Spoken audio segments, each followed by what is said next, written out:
മുത്തു നബി സല്ലല്ലാഹു അലൈഹി വസല്ലമയെ നമ്മൾ അങ്ങേയറ്റം സ്നേഹിക്കണം എന്നൊക്കെ നമ്മൾ ഓരോ വീഡിയോയിലും പറഞ്ഞുകൊണ്ടിരിക്കുക അല്ലെ.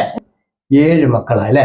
നമ്മുടെ മദ്രസയിലെ പുസ്തകത്തിൽ ഒരു പാട്ടുണ്ട്, അറബി പാടുന്ന പണ്ട് തൊട്ടേ നമ്മുടെ ഉമ്മാമാരും ഉപ്പാമാരും ഒക്കെ ഉസ്താദന്മാരൊക്കെ പാടുന്ന ഒരു പാട്ടാണ്. വസബ്അത്തുൻ ഔലാദുഹും ഖാസിമു സൈനബു റുഖിയ ഫാത്തിമ യാ ഫാഹിമു വഉമ്മു കുൽസും വഅബ്ദുല്ലാഹി മിൻ ഖദീജത്തുൽ കുബ്രാ തർതീബിർ റുക്നി അതാഹു ഇബ്രാഹീമു മിൻ സൂരിയ വഉമ്മുഹു മാരിയത്തുൽ ഖിബ്തിയ. ല്ലേ? ഇനി നമുക്ക് രസകരമായ ഒരു പാട്ട് പാടാം അല്ലെ. നമ്മുടെ തഴവാസ പഠിപ്പിച്ച ഒരു പാട്ടുണ്ട് അല്ലെ. നോക്കാം നമുക്ക്. മുസ്തഫായ നബിക്ക് ഏഴാകുന്ന സന്താനങ്ങള്, പുണ്യമാണവരേഴു പേര് മയവിറക്കല് നമ്മള്. പാടിയ